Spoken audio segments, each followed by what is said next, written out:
Hi guys, welcome back to another SOS review video. This time we're going to be taking a look at a game that just released on the Nintendo Switch eStore called UORiS DX. So, the game is a tile matching puzzle game similar to games like Tetris and Columns, and initially when looking at images for the game on the Nintendo eShop, I did just think it was exactly that, another shitty Tetris ripoff. However, once I got started on the game and played a few games, I found that this wasn't actually the case, and in fact the game's mechanics are unique enough to make it stand as quite a decent puzzler in its own right. As usual, I kick things off with the tutorial, which gives me the lowdown on basic game mechanics. Prior to starting, you're given the option to play using a controller or the touchscreen. I opted for the controller as I've experienced how awful touchscreen Tetris is, and I didn't want to get my shiny Switch screen full of manky fingerprints.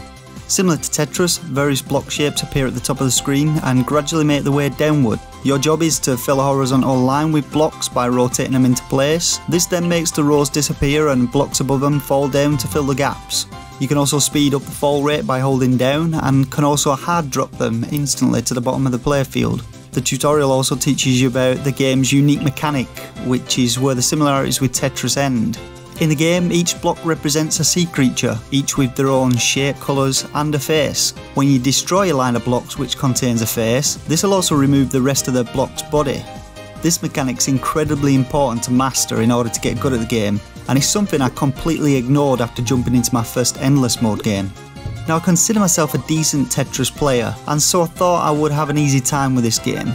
And so after selecting a difficulty level which affects the block fall rates, I instantly went into Tetris mode and started stacking blocks like I would if I was playing Tetris. At first it seemed things were going pretty well, but then things took a turn for the worse. As you can see, I misplaced a block, and as I was working out how to put things right, this big bastard appeared out of nowhere and ruined everything. I noted that the tutorial didn't bother to warn me about giant fish, and after that it all went wrong. After several more big fish appeared, I lasted about another minute. So I continued playing, and after a while I started focusing on setting up blocks to destroy as many heads of the fish as possible. And this resulted in me being able to play for much longer and getting much better scores. I found that trying to line up the blocks as I would in Tetris only screwed me over, as I'd end up destroying random fish heads and making a mess of the blocks beneath them. The main thing to remember when playing this game is that it doesn't really matter if there are gaps in your lines. You need to concentrate on lining up and destroying the heads, and it'll get rid of blocks a lot quicker. I also learned that when the big blocks appear, the first priority should be to get rid of them as soon as possible. While playing, I did find myself slipping back into Tetris mode at times, which also often screwed me over. Aside from the block shapes, fish head mechanics and giant fish, the next and hold features found in several Tetris games are absent in this game. This increases the difficulty as you've got no way of knowing what blocks to expect next, meaning you're unable to plan your next moves ahead of time. You also can't hold a block to be used when you really need it. This makes a huge difference, especially when you increase the difficulty level, as you've got a split second to acknowledge the block, locate a space for it and then manoeuvre it into place before it comes crashing down.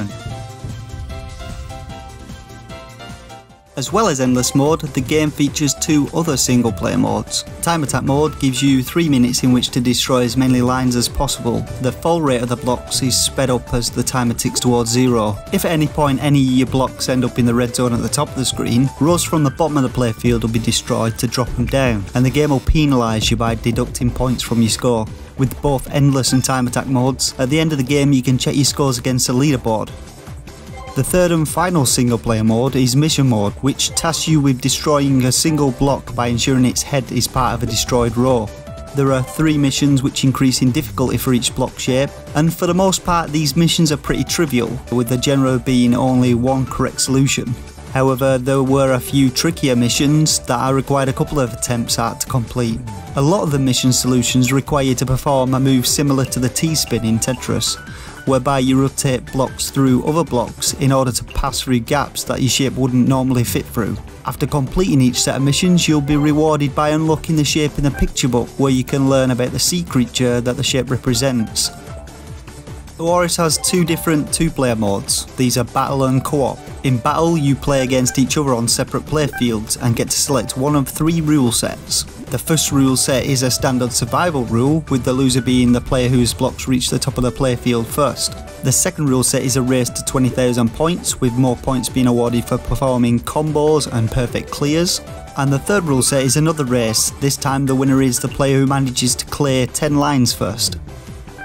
Co-op mode is very similar to Tetris Party, with the playfield being doubled in size and players working together to clear lines. Unlike Tetris Party, your blocks cannot pass through your partners though, and there's a divide on the first few lines of the playfield which stops you from moving your blocks directly across to your partner's side. So to conclude with my opinions on the game. Firstly, I want to say that I was genuinely surprised by the game. I went in expecting some knockoff Tetris shovelware, but what I actually found was the type of puzzle game with mechanics unique enough to distance the game from Tetris, and that I've never experienced before. I'm a big fan of tile matching puzzle games, with one of my favourite games being Super Puzzle Fighter 2 Turbo, and I have to admit that this game has gone onto my list of good puzzle games. One thing that I didn't particularly like was the lack of the next block feature. Coupled with the giant fish appearing at random, I found it made it near impossible to play the game on the highest difficulty setting. The second thing that kind of bugs me about the game is the fact that it appears there's no real particular order to which the shapes appear. With Tetris, there's a virtual bag from which shapes are selected. This ensures that after waiting for a while you actually get a shape that you need. While it's not exactly necessary, since the main aim in this game is to line up the fish heads, it does massively mess you up when several large fish decide to appear in quick succession, which brings me on to another minor criticism. It would have been nice for them to have included an option to turn them off. The music for the game is alright, if not a little inconsistent. You go from this sort of high tempo electric dance music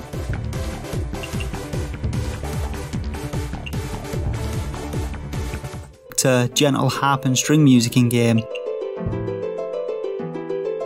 The option to select which tracks play would have been a nice feature, as well as a few more tracks to choose from. So for a rating, I'd give UORiS 3 out of 5 stars.